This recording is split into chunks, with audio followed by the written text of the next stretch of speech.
Sweet. All right. Well, thank you so much, everyone, for joining. This is a complete honor for me to be here and speaking here. My wife and I have only been here for about a month, but so far it's been a really incredible experience and testament to the community and the folks that have been supporting the Institute for as long as they have. My name is Charlie. I go by Charlie unless I screw something up, and that's Charles. So if you use Charles, then I can start going back to my memory and seeing what I did wrong. We came from Arizona, very similar climate. Like to do a lot of environmental education with the species we had in the area, so a lot of snakes. I did a lot of work with kids. We'd also like to go out in the environment and look for things that rattled whenever we could. Believe it or not, we had turtles in Arizona, so who would have thought?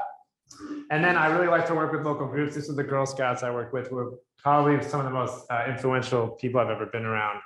And really was lucky to work with groups like that and looking forward to exploring the area and finding similar folks. But what I usually like to do is start by explaining the lab that gave me the most motivation to be where I am today. His name was Tucker. Tucker was tasked with smelling the poop of killer whales.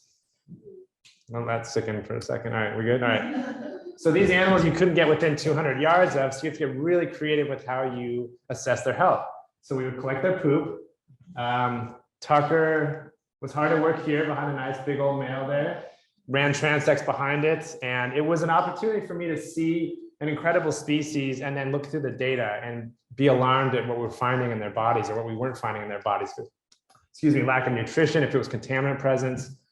It was really emotional for me to make that connection, but I think it's really important that we have that experience because it really does, we have this kind of ability to take ourselves out of nature when we couldn't be closer to it.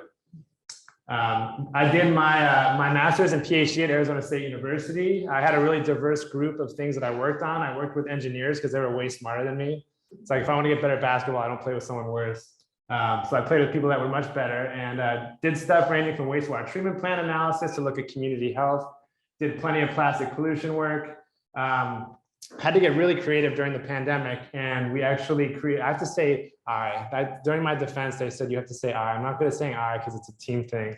I created the first recycling micro factory specifically aimed at plastic that we generated from medical waste stemming from COVID, which was a pretty amazing experience.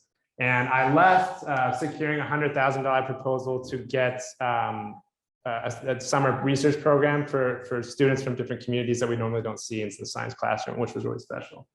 So I have very diverse background, lots of different things I'd like to work on. Again, I'm not super good at talking about myself, so I'm gonna get really I'll turn the color of my shirt probably. Worked on really interesting things. We did a study about contact lenses as a source of pollution. Who would have thought? People just take them out and throw them down the sink or the toilet. Turns out about 20% of people that wear them were doing that. So we did this study at a wastewater treatment plant, which smelled, I can't even describe it. Like, people complain about the ocean smell here.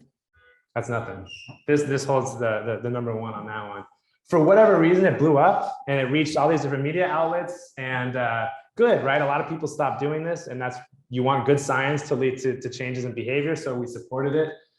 We also created a method to be able to extract microplastics from human organs and human tissue, something I'll talk about a little bit later today. That was a lot of fun. Again, we did that at peak pandemic, and we're working crazy hours to do so. We also recently did a study on those detergent pods. So if you think about those pods you put in the dishwasher or the dishwasher laundry, they are made out of plastic. It just becomes a solution. It doesn't really go away. So we did a study on that as well. Yeah, we get lots to talk about here. I've gone into a lot of crazy situations, not by choice. The camera tends to like me. It's a one-way street. There's us up there celebrating that we got a really big killer whale fecal sample. And, it's a win. Any win is a win. I was lucky to do a TED Talk, not 4 that Susan did. So, she's gonna make me feel bad throughout this entire presentation because she's just such a legend and I'm way down here. I went to the state legislature multiple times to state capitol, sorry, to talk about the ocean, and even though we were in Arizona, we still should care about it. And they told me vehemently to take it seriously, and we're kind of rude about it. So I dressed up as a shark and got the point across. I work with plastic oceans pretty often on taking hardcore science and finding ways to make it fun and interesting so that anyone can understand it. One of the worst parts about science is that it can be such a one-way street, and everyone speaks so scientifically that it just gets lost on anyone that doesn't have a PhD. I had to do a photo shoot in a pool wearing a lab coat. I mean, my mom's watching right now, so I didn't almost die, Mom, but yeah, came close. And then ASU decided to make a short film highlighting my research, which again, I didn't know what I was getting myself into. It ended up playing during the Super Bowl. It played at movie theaters. I would leave the movies because I didn't want to see my face. It was very embarrassing. They won an Emmy for it, so yay in hindsight, but months of therapy will help me get rid of that trauma. So yeah, we made the move to Blue Hill about a month ago. That's my cat, who's very skinny, laying on our luggage. We managed to travel with 2 cats that are over 12, and they're both, you know, still with us, and they're making our lives better every day. My wife, Danny, moved with me. This is Danny over here. She's been helping out at the Shaw Institute. Danny has a background in environmental education and working a lot with kids. She worked for the city government, so fit in perfectly here. So we're here now. And everyone's getting emotional, so now I have to like turn it off. So thanks a lot. Okay. So when I talk to people about Susan, I kept saying, I want to follow in Susan's footsteps. I kept saying that to myself. And the more I immerse myself in who she is, the more I realized I didn't want to do that anymore. And the reason I say that is because Susan did the majority of her grad school career during a time when it was incredibly toxic to be a woman in science, incredibly toxic, super male dominated. Even now, we're still trying to pick up the pieces with this, but you had basically 3 options. You could let academia drive you out. You could stay in your lane and put your head down, follow behind someone else, usually a man, and get your degree and move on. Or you would throw that box away, flip the script. And that was Susan, which I don't have to probably explain. It's not really a surprise. Susan, as you heard from the video, was the first to do many important things. She was the first to document the exposure chemicals. She was the first in the water after the BP oil spill. She was the first to analyze microplastics in this, you know, beautiful area we all call home. And when you're the first of something, it's not what it cracked up to be. I might have this idea and I'll come out and say, I think we should study this. And to me, it's new. There's probably tens, hundreds, if not thousands of people with a similar idea all over the world, at least. But what gets people to the finish line is it's what's in their heart and what's in their brain. And Susan had the passion and the work ethic and the resilience to not only be successful, but to be the first. And I think the best way that I can honor Susan on a daily basis, and now my family speaks of people in the present always because they're influencing our lives. So they're very much still present. I think the best way to make Susan proud is to be the first, is to do what she did. And not just accept the science at face value, not just follow behind people, be the first, take that first step and show people that even though Blue Hill is a small community, it has a big impact on the rest of the world. And that's inspired me quite a bit. So we're gonna stand on her shoulders and we're gonna keep the science close to our hearts that we're close to hers. And we're gonna be the first to advance the field as much as we can.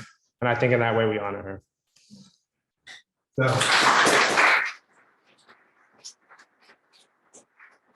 Now I have 15 minutes to get to this. Okay, good. I'll talk kind of quickly. So this area is not immune to a lot of different threats, many of which you all probably know about.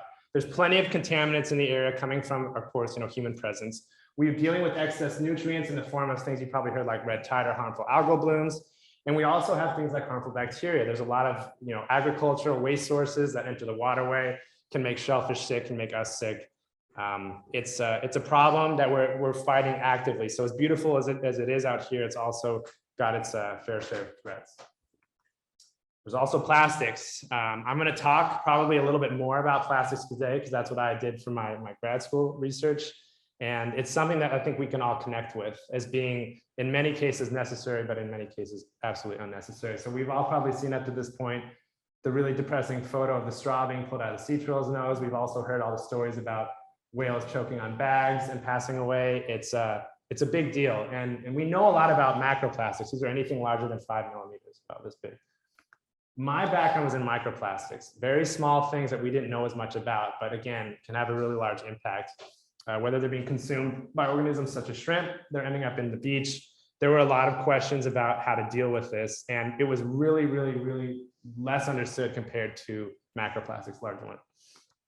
So the first question is how they get so small. I get this question a lot. Now, if you think about a conventional trip to the beach, you might see a lot of these items sitting there in the sand. You've got little bit of a different looking sand here. I'm glad you're all seated because I'm going to bring in some graphics that generally make people fall off their feet. But these sand plastics are exposed to, what does he want to do it? Lovely. Hold on. There we go. The elements. This is the graphic I told you about. It's very impressive. We've got the sunlight, which if anyone's been in the sun too long, it's painful. We've also got the ocean, which is very physical. There's high amounts of salt in it that can degrade things over time. And so what you end up with is a scene that starts this way, but ends this way. As a scientist, I look at this and I see a lot of interesting things. I see colors, I see shapes. I can kind of pick out things that I recognize if it's, fishing net. One of the things that draws my eyes, I know it's kind of difficult to tell, are these round pieces. These are called nurdles. These are pre-production plastics. So they're melted into forming what we use today like this. This is done in a factory, a very specific area where they're probably being spilled and they're ending up in the water. But just a sad scene, tremendous opportunity for research. So as I said, we have something that sits on the sand, encounters UV sunlight, physicality of water, the salt water. We've also got now microfibers. So, these polyester clothing items that we're wearing that shed really easily in the air are contributing to the pollution issue. We have those nurdles that are, again, pre-production. They come small. Generally, when we have something big, it doesn't become small for a really long time because it takes a while. Plastic is really good at resisting degradation. So we have two things that become microplastics instantly. And then we also have what we were using in soap. So we were using microbeads to exfoliate. Thankfully, that's kind of being weaned out, but we're still seeing traces of it, quite often. We're calling these primary and secondary microplastics. Primary are created to be small, just like your face wash. Secondary microplastics start out big, encounter something degradative, and turn into something small over time. What we're seeing is similar patterns. And so, we talked about DDT, other chemicals. They can concentrate as they go up the food web. Plastics can do the same thing and in actually different ways. This is going to look very sciencey. I apologize, but it's a really good figure. This is sort of highlighting the routes of exposure for plastic. You can eat it, you can breathe it in, or it can go in through your skin, which we've seen now with really small particles.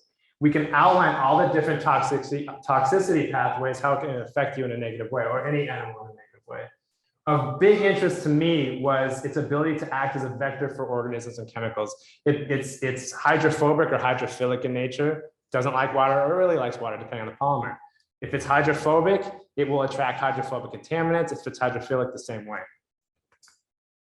Plastics have been known to interact with a bunch of different other harmful communities. There's research on bacteria, which we just talked about. There's research on phytoplankton. Again, that's harmful algal blooms. There's research on persistent organic pollutants, which is what Susan was studying so well. And then there's even pathogens like viruses. They're not only attracted to each other, but they're attracted to each other at upwards of 1 million times the concentration of what's found in the water. They're essentially acting as a vehicle and attracting all these different things. And it's an insane topic, and you don't really think about it with something so small, but because of their high surface area and their ability to sequester things, they become a really big threat to our ecosystems and to us. And what I'm kind of trying to do here, and we're off to a good start, is circle back on what the Institute was so vehemently researching. And one of them is looking at animals as indicators of environmental health, looking at links between environmental health and us, and then trying to protect against it. That's really the three best things that we can do out here. And it's something that we're passionately pursuing. And so far it's gone really well. Again, they're gonna hate me for doing this, but it does start as a collective effort. I want to acknowledge Colby College, because they were the ones we worked with to secure our wonderful interns. We provided the housing, Cynthia with her graciousness, and Colby supplied them with some money to eat, which we didn't really want to do. We feed them very well. So they provided those, and they've been wonderful to work with. We've had a blast, and I'm not taking it easy. They're balancing several projects at once. So we're looking at bacterial contamination in multiple sites around the peninsula. They're looking at certain phytoplankton that are responsible for algal blooms. They're helping me with my plastic pollution research, and we're also going to be looking at species health relative to climate change. So this is a big deal. It's our best internships we were ever on, really taught you and groomed you on being a scientist while still giving you the ability to think and understand and see things and ask your own questions. And that's the environment we really tried to create with them, and they've been wonderful. Had some really good opportunities to get on the water. We had to go out with the lobster fishermen the other day. We made a trip out to Bar Harbor to do a whale watch, which was interesting to say the least. But it's been just a blast having them here, and we've been really, really excited about their presence and their ideas, and they've just been such wonderful workers and kind of friends. Like they're pretty cool people. So as Susan said multiple times, there is a critical need to assess marine mammals because they are these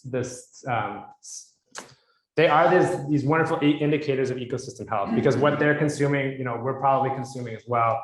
And one of the things I really wanted to get back off the ground was our ability to respond to something like a stranding. Best case scenario, if the animal is a baby, if it's hurt, such as a seal, you connect it with the right organizations such as Allied Whale, nurse it back to health, it goes back in the ecosystem, everyone's happy. Worst case scenario, the animal passes away, which is, it's tragic, but every single animal tells a story in its tissues and its organs and every aspect of its being. And those are really critical when it comes to researching the health of our ecosystem. So we are now officially certified to respond to strandings.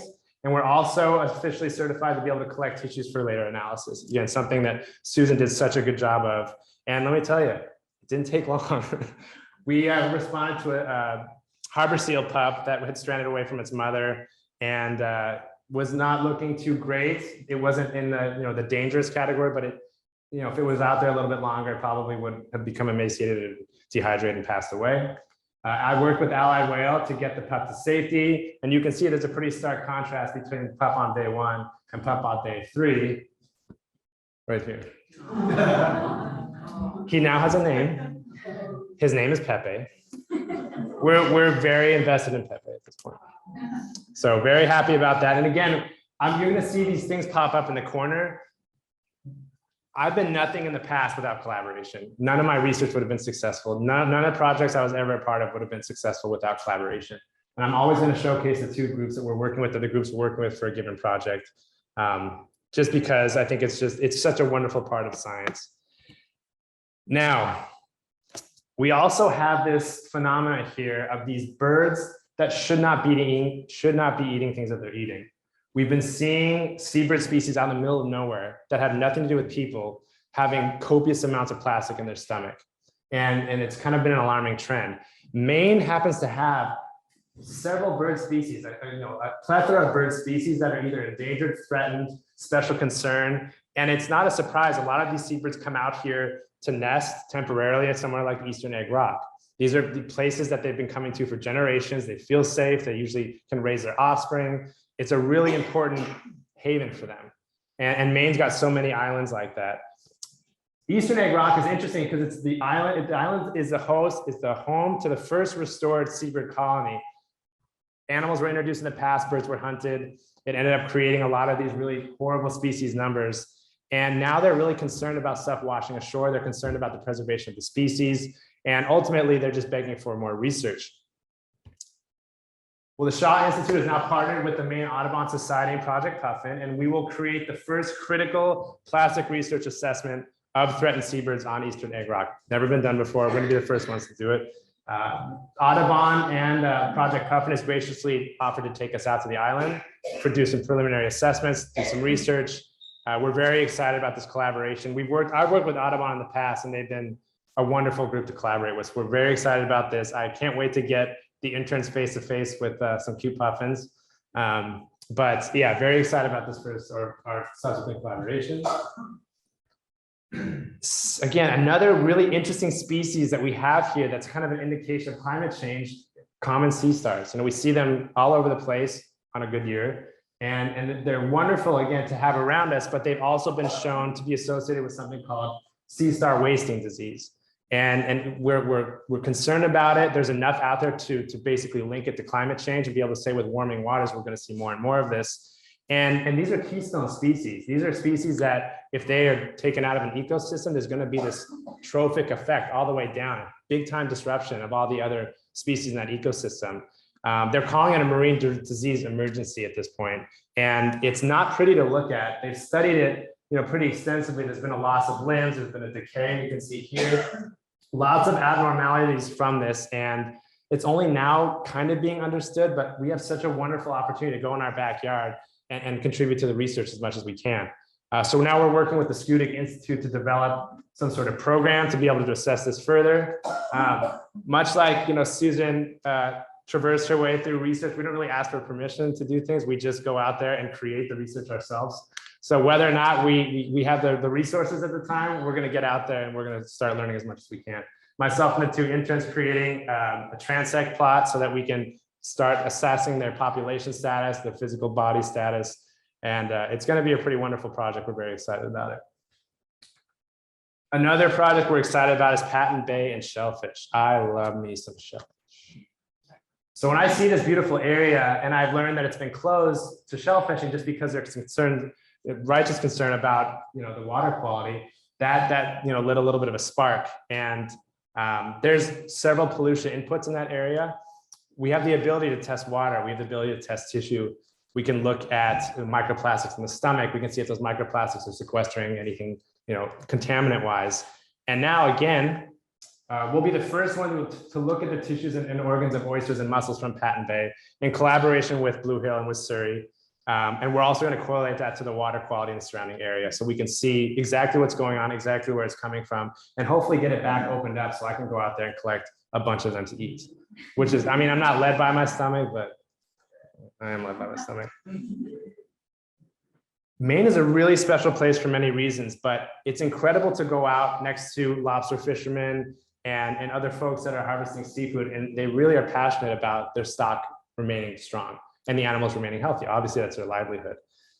So I wanted to go into this a little bit more. We had talked about the mussels, we had talked about the oysters. In this area, if you go by the year, mussels are about $3 million industry a year. Oysters about $8 million. The farms are taking off, which is amazing. Salmon, $75 million a year. We've got concern about the salmon in this area. Obviously, there's been some research that's been done, but folks are always in need of help. There's really healthy populations and there's really unhealthy populations. And we're going to start doing assessments between the two to see what's different, whether it's their diet, whether it's their, the local ecosystem, what have you. We got the ball rolling with that, but what's the big heavy hitter out here? Hey, right when I say something cool, it stops working. There it is. Good, lobster. $725 million a year. One thing that the lobster men and women are noticing is that the larvae are having a little bit of a growth issue. And what should be normal for a lobster's development is not looking as normal as it used to be. So we've started a collaboration where we're going to look directly at the relationships between larval lobster and microplastics, which are thought to be heavily prominent in the area. Very excited about that. There's a lot to learn about it, but it's good to do the research. It's good to understand what's out there, and we're already doing so much coastal monitoring that just hand in hand with what's going on around here. People see us out in the field and they ask us what we're doing. And whether they're there with their family or they're there fishing, I think people are very aware that there's threats and they want to know that everything is safe to eat, safe to swim in. And we're just going to continue that trend as much as possible. But yeah, we're looking at around $800 million a year in just those 4 creatures, which is just mind blowing. But the question remains, again, I'm just talking about animals, right? I'm talking about us. So the EPA's got very strict guidelines on what we're assessing, what we're looking into, what we're considering to be threatened or threatening. They're interested in looking at children and older folks and folks with conditions that make them more vulnerable to poor health problems. And I got to say, you start looking at things. You start looking at the fecal bacteria and plastic pollution and harmful algal blooms. And we see that. We're finding evidence of all of this. We're looking into some of the primary prey items in those areas. We're looking into the bivalves, like the oysters and the mussels. We're doing water quality assessments. We're finding the same stuff. Then we start branching out and we start looking at the seabirds. We start looking at the marine mammals, Susan's work. We're seeing the same thing, which begs the question that, I don't want to know the answer to, but I do, is what's happening with us. This is a huge field at looking at how contaminants in the environment affect us. And it's something that we started working on with plastics and that I want to continue working on with this project. This is a big one. I was fortunate in the past to collaborate with a group that had a tissue bank, a blood and tissue bank, considered to be the best one in the United States, possibly the world, just because they were able to process things quickly. It was a very clean setup. It was very respectful. They are very eager to learn more about neurodegenerative diseases. And they hear things about influxes of plastic. They hear about plastic in salt or in water or even environmental contamination when we're out and about. We are currently in the process of creating the first study to learn at how specific environmental contamination affects neurological disease in human beings. And this is the most delicate set of samples I have ever been around in my life. It's taken probably 6 months of just coming to a consensus about how we're going to do this, because all you want to do is honor where the samples are coming from. We're doing this in collaboration with actually someone named Anna, who Susan worked with in the past in Sweden. Brilliant researchers that have access to really incredible analytical methods. And we're also doing in collaboration with the group that has the repository and that studies neurodegenerative diseases. Currently at the moment, we have access to 1,000 patients, every known age-associated disease that you can think of, every organ, a full body autopsy, and the complete life history along with controls for each one of these people. This is completely unique in every way possible. And we've gotten the ball rolling. We've gotten the green light to start moving forward. I'm incredibly excited about this. We're talking Alzheimer's, dementia, what have you. We have access to these samples, and we're going to go full steam ahead on analyzing them and looking at that relationship. This will be the first ever. We're hoping this turns into a multi-million-dollar proposal over multiple years. We'll see. I got my work cut out for me, but I mean, always motivated. And then lastly, talking about safeguarding these areas. So, you know, we're testing these areas regularly. We're seeing what's out there. I've worked really closely with the interns on developing a very awesome way of alerting the community about what's going on. We're doing a lot of testing efforts around the area, looking at things like bacteria and harmful algal blooms, or looking at phytoplankton that are consistent with causing these issues with people. We're able to go around and do our sample collecting all around the peninsula, from Blue Hill Town Park to Patton Bay. And really what they came up with this awesome way of sort of analyzing the data that we've got downstairs in the lab with predicting what's going to happen with certain weather events. Some of these locations have a stream, and these streams are known to carry things that lead to, you know, high amounts of bacteria. So we can warn people preemptively and say, these areas are safe to swim in, these areas aren't.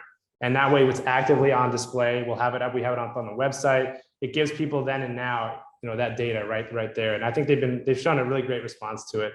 They'll start coming back to us more and more to get that information, which we're really excited about.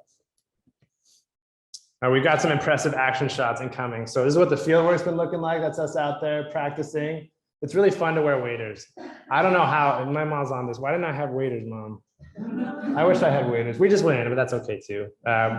When we do our work with harmful algal blooms, it is pretty meticulous. You're going through and looking for certain phytoplankton species, which if you've never done it before, it's not the easiest. There are a lot of them. A lot of them look alike, so it's been quite a process for them, but the interns have really, you know, progressed and done such a wonderful job. And then when it comes to reporting bacteria, you can see what we do is we give the bacteria food, we give them water, and if the populations double, you can usually detect it using, you know, black light. This is a pretty safe area. This area it's like a rave, and this is, you know, a concern to us. There's an assembly line that we then follow to report it, make sure that it's safe, to make sure that the town steps in if it needs to. But it's been a really awesome system. Heather is here. Thank you, Heather, for giving us so much of your time and teaching us, because we did things probably pretty wrong at the beginning, but now that's science. I mean, you mess up. One of my past professors said, if you're not messing up, you're not trying hard enough. So I've tried very hard. The last thing that's very near and dear to me is community outreach. And I was so impacted by environmental education opportunities I had when I was a kid. And then being able to have the connection with kids, with lifelong learners, it's so valuable for so many people. They think it's a one-way street where we go give a talk or we do a hands-on thing and it's just that group that's affected. But we become better speakers. We get more comfortable with ourselves. We get questions asked of us. I was just saying to someone, the hardest question I ever got asked of me was, do killer whales drink water? And it was a 5-year-old. I mean, I just shut down, just like blank. A 5-year-old. I still don't want to answer it, but we'll talk about it. I think they get it from their food, but don't ask me about it. We are creating these activities as we speak that are very engaging, depending on, you know, the age group and the amount of knowledge of science. We're making it all inclusive, but we're going to be talking about all those tenets that are so important in this area: plastic pollution, climate change. We want to do guided tours and talk to people about the animals around them. We are going to start with a sensory table to get kids' hands, you know, dirty with sand and with crabs and all the other cool animals that we have here. And we just got the green light to purchase a touch tank, which we have heard so much about coming to the Shaw Institute, about how many people were brought in here because of a touch tank and how many lives were altered by it. And certainly the same thing happened with me. Even at my age, I'll play with the touch tank. The cool thing about the one that we're going after is it's mobile, so we can take it to schools. We can take it really anywhere we want, and it's completely self-contained, so we don't have this huge headache of having to maintain if something breaks. It's pretty amazing. So it's a wonderful community effort. We're going to have this started sooner than later, and I think it's going to make a lot of kids really happy, and adults too, if you like to play with stuff. That kind of goes hand in hand with environmental education. Very, very, very passionate about this. I'm working with a group. So the second speaker, Todd Harden, he's with Plastic Oceans International. He's actually the co-founder. And they have a strong passion when it comes to plastic pollution. And they have this dynamic approach where it's a community-based effort, but it's a community-based effort in communities all over the world. So at the same time, we're all kind of collectively working to improving the area around us, whether it's forest, whether it's ocean, doesn't really matter. They empower local action. I've been working with them for probably 3 years, and I've been blown away by their reach. They're doing beach cleanups in countries that are 30 hours away by plane. Those waste collection sites that we heard about from Susan, they're passionate about that. They're working on that, and it's just been such an impressive effort while also having that community impact. And I've just been blown away. And they've made a bunch of really cool films, which is something I'm excited to bring here. We're going to do a documentary night sometime this summer. We'll show one of our collections of one of the documentaries that we have about the ocean, about climate change, about plastic pollution. We'll have some of the filmmakers call in so we can ask them questions and speak with them. I'm very, very happy about that kind of relationship. Anytime, any way that we can reach people, we're going to do. This has been awesome. This recently just happened. We acquired a very specialized instrument that allows us to basically understand what any material is that we're coming in. So we've gotten to the point now when I tell someone I found plastic in this sample, they'll say, yeah, that's what happens. And we have to push the boundary and say what we're finding, how it's behaving, if it's dangerous, is it breaking down? We got an instrument called an IR, we call it an IR for short. It shines a laser into something. The amount of light that's absorbed is then read, and you can fingerprint the material down. And it's an extremely efficient way of doing research. There's a pretty broad level in terms of how expensive they are, a big range. We went with the 30K sample here, with 30K instrument. It's going to be housed here, downstairs. So any type of nonprofit, any type of research unit that wants to collaborate with us and look at what's in their sample, they'll come our way, and we'll now be serving as kind of a hub for this research. I don't think we've ever had an instrument like this, but it's going to benefit us more so than I can really explain.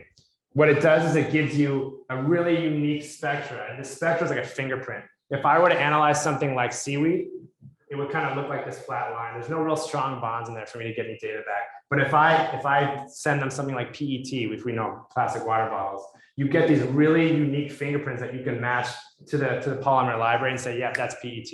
We can also tell how degraded it is. We can link it back to where it came from. The capabilities with this instrument are incredible. We've been given approval to be able to pursue it. And again, very excited to have this in-house.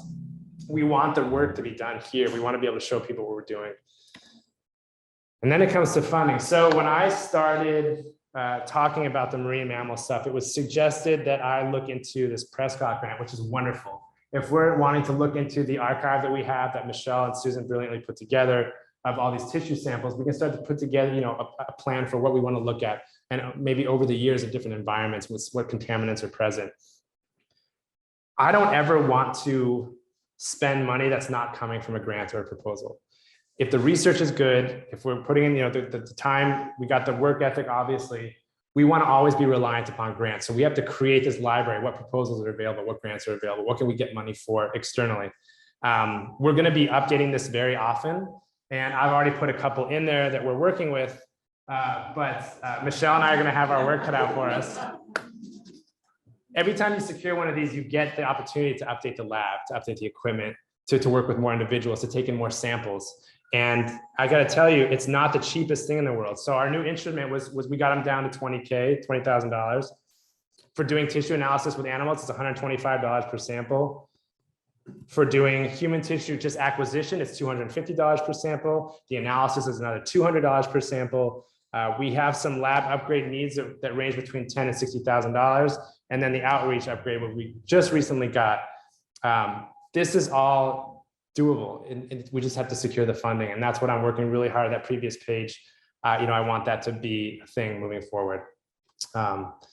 If you ever feel empowered to donate money, and if you're proud of the research that we're doing, this is what the money goes towards. So if I get a little bit more, that's another sample I can take in, or that's another area we can do outreach. I want it to be transparent as to where it's going and what it's helping to fuel.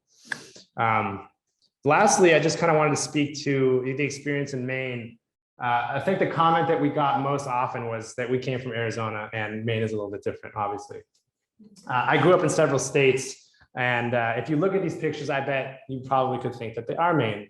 They're not. This is where I did the research with the killer whales at Friday Harbor, Washington. This is a hike in California where I was born. And then here's a snowy road in Montana where I lived for many, many years. When I got here, I immediately didn't feel different. I didn't feel like I was somewhere else. I got here and I knew the woods. I knew the ocean. I knew the smells. I knew the trees. The animals were a little bit funkier. We have sea lions on the West Coast and seals here, but similar enough. And it was just such a wonderful feeling. We've never felt like we didn't belong here, and we never felt like this place wasn't home. And so again, we're very excited about being here, very excited for the road ahead. I'd love to chat with you all in more detail about what we're going to be doing here. We've only been here physically a month, and we've gotten a lot of good work done. So I think, within the next couple of months, we'll have much more to talk about and much more to speak with you all about. That being said, I want to acknowledge first all of the groups that we've been collaborating with so far. It's been a wonderful experience. Everyone has been so outgoing and so uplifting and empowering for us. And we're trying to replicate as much as possible. Very, very excited for that.